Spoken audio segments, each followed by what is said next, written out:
Hello everyone, I welcome you again. So today we have Sarasij with us. So welcome Sarasij. Thank you. It's good afternoon. Good afternoon. Uh, So good, Sarasij good has evening been also. Yes, okay, yes. okay. Okay. So Sarasij Uh, has been recently taken admission in CCMB Hyderabad. So congratulations for that. Thank you. We want to know about your selection procedure और आपका interview experience कैसा रहा उसके बारे में थोड़ा जानना चाहेंगे.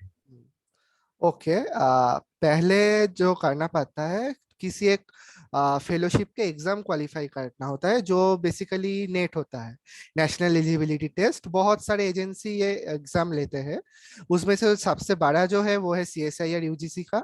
वो लोग टुगेदरली ये एग्जाम लेते हैं जो कहते हैं जॉइंट CSIR UGC नेट। और इसके अलावा ICMR, डिपार्टमेंट ऑफ बायोटेक्नोलॉजी और अदर फंडिंग एजेंसीज भी अपना अलग अलग एग्जाम लेते हैं। तो इन एग्जाम्स को क्वालिफाई करने के बाद आप एक फेलोशिप के लिए एलिजिबल होते हो जो गवर्नमेंट ऑफ इंडिया आपको प्रोवाइड करता है। तो पहले किसी रिसर्च इंस्टीट्यूट में जाने के लिए आपको एक क्वालिफाइंग टेस्ट नेट क्लियर करना पड़ता है। तो उसके बाद जब आपके पास नेट का रैंक आ गया, और वो GRF कैटेगरी में होना चाहिए जो जूनियर रिसर्च फेलोशिप है। नेट का दो कैटेगरी होता है, एक होता है लेक्चरशिप, एक होता है junior research fellow. Junior research fellow के साथ LS ऑलरेडी आता ही है, बिकॉज LS का कट ऑफ मार्क्स लो होता है और GRF का हाई होता है। तो GRF मिल गया तो दोनों ही मिल गया। तो GRF को पहले क्वालिफाई करना पड़ता है। उसके बाद जब आपके पास सर्टिफिकेट हो तो आप all India different research institutes में अप्लाई कर सकते हो। आपने आपको जो रिसर्च इंटरेस्ट है उसके बेसिस पे जिस जिस इंस्टीट्यूट में काम होता है। तो मुझे सेल बायोलॉजी और कैंसर पसंद थे तो मैंने अकॉर्डिंगली बहुत सारे इंस्टीट्यूट में अप्लाई किया था। बहुत में सिलेक्ट भी हुआ हूँ और उनमें से CCMB हैदराबाद सबसे अच्छा था, तो I have decided to go there. तो एक एक इंटरव्यू का अलग अलग सिलेक्शन प्रोसीडियर होता है। जब when I am talking about CCMB Hyderabad, it is quite long दूसरे इंस्टीट्यूट के मुकाबले, Okay. बिकॉज यहाँ पे चीजें 3 राउंड में होते हैं। तो अच्छा, पहले इंटरव्यू राउंड इज एक in three round of interview. Interview is in 2 round and there is a separate written test अच्छा. आउटसाइड व्हाट से नेट। मतलब नेट क्वालिफाई करने के बाद भी ये लोग अपना एक रिटन टेस्ट लेता है वो जो मैंडेटरी है। उसको क्वालिफाई करने के बाद जो लोग सिलेक्टेड होते हैं they are shortlisted for first round of interview. जो लोग first round of interview clear कर पाते हैं they are sorted for second round of interview. तो सेकेंड राउंड ऑफ इंटरव्यू के बाद आपको पता चलता है कि आप सिलेक्टेड हो कि नहीं हो। ऑल इंडिया वो लोग 23 to 25 स्टूडेंट्स लेते हैं सभी कैटेगरीज को मिला के। Okay, so every year for the PhD. every year, not every year, there are two sessions.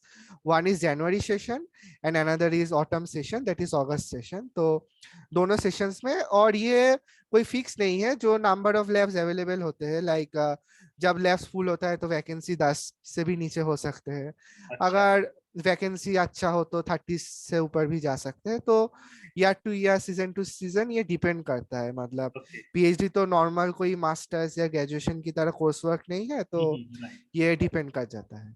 right, right. So okay अब अपना इंटरव्यू एक्सपीरियंस शेयर करना चाहेंगे. टेक्निकल रहा, HR रहा, टफ रहा, इजी रहा, ओके ओके कैसा, किस ओके तरह का फीलिंग रहा? Actually, I have set for almost 8 to 9 interviews in different research institutes and selected in 5 and 6, and बहुत से मैंने सेकेंड राउंड दिया भी नहीं क्योंकि अच्छा वाला हो गया था। तो मतलब इंटरव्यू क्या क्या बताऊं, ज्यादातर मतलब जो मैंने इतने सारे इंटरव्यू को देख कर मुझे लगा कि ये लोग कॉन्सेप्चुअल क्वेश्चन ज्यादा पूछना पसंद करते हैं rather than theoretical knowledge। Okay. Net exam के लिए जब आप प्रिपेयर कर रहे होते हो तो आपको थियोरिटिकल नॉलेज की बहुत जरूरत होती है। लाइक ये चैप्टर पढ़ लिया, इस चैप्टर के अंदर कौन से डिटेल्स है।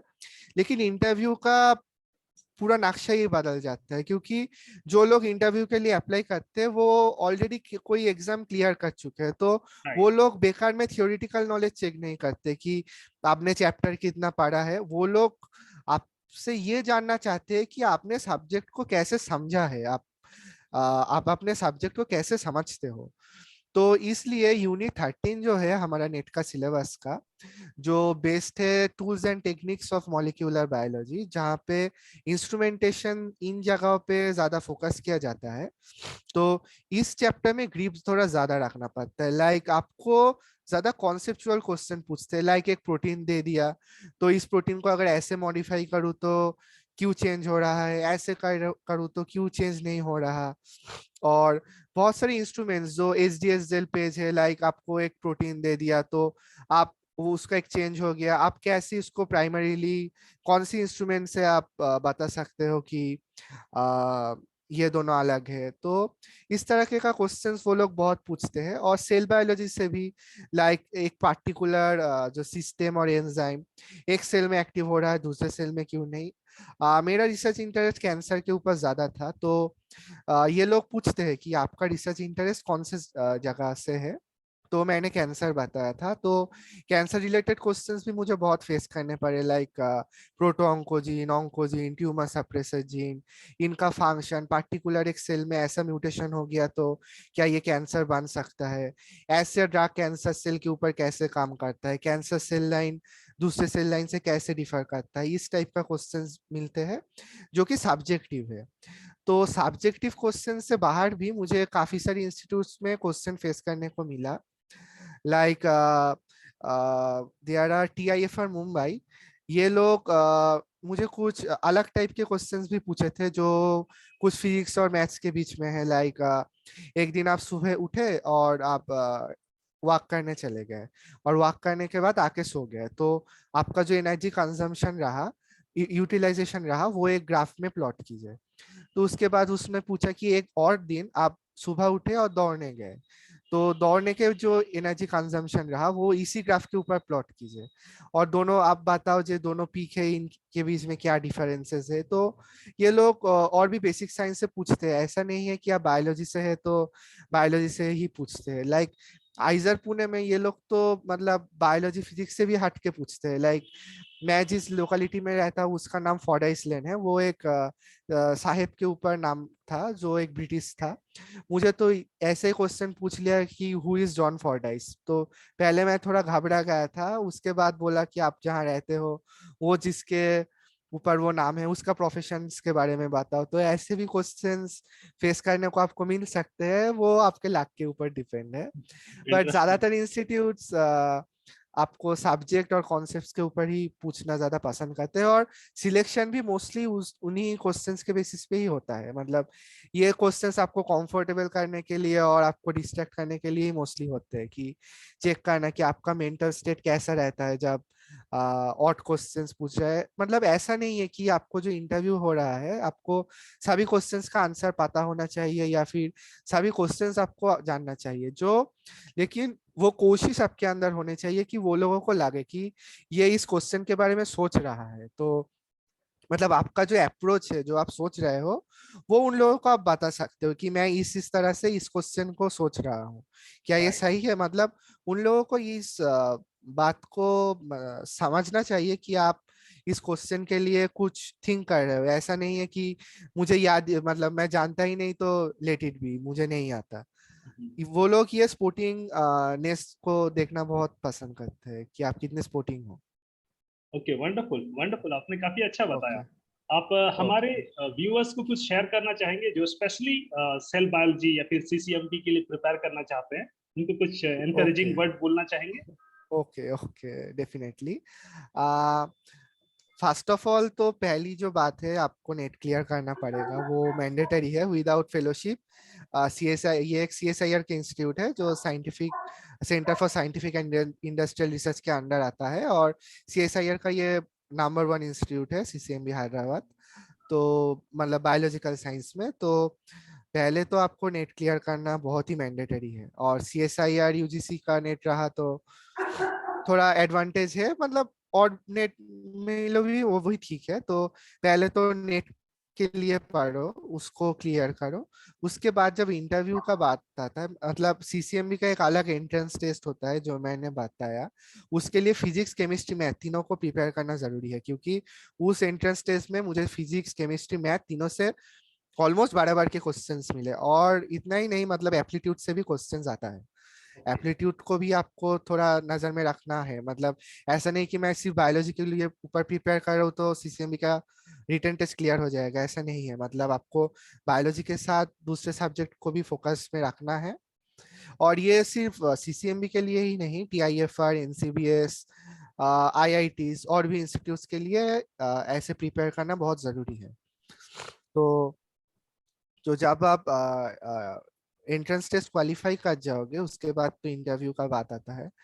तो इंटरव्यू मैंने जैसे बताया कि सब्जेक्ट को, कॉन्सेप्ट को समझो। ऐसा नहीं कि मैं सेल साइकिल पढ़ रहा हूँ तो उसका एक एक प्रोटीन मैं पढ़ रहा हूँ, माइक्रोट्यूब्यूल के एक एक प्रोटीन पढ़ रहा हूँ। जो प्रोसीडियर है, जो मैकेनिज्म है, उसकी अंडरस्टैंडिंग को समझो। Like how proteins are playing roles, how proteins are determine it other fate.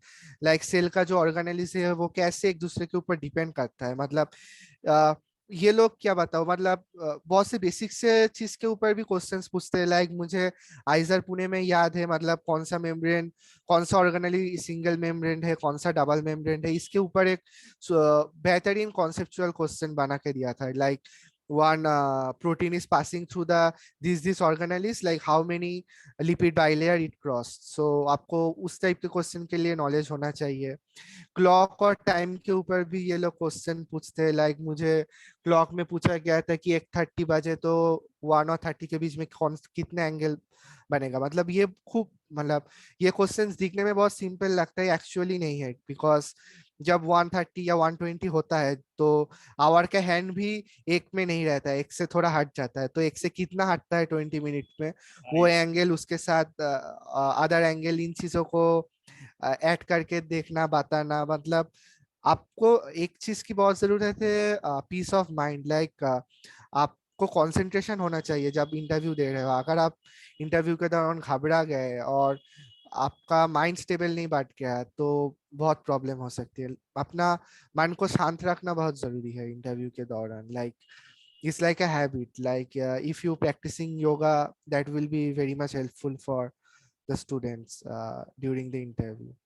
It's नहीं है कि, मतलब ऐसा नहीं है जो मैंने पहले ही बताया कि आपको सारे क्वेश्चंस आने चाहिए।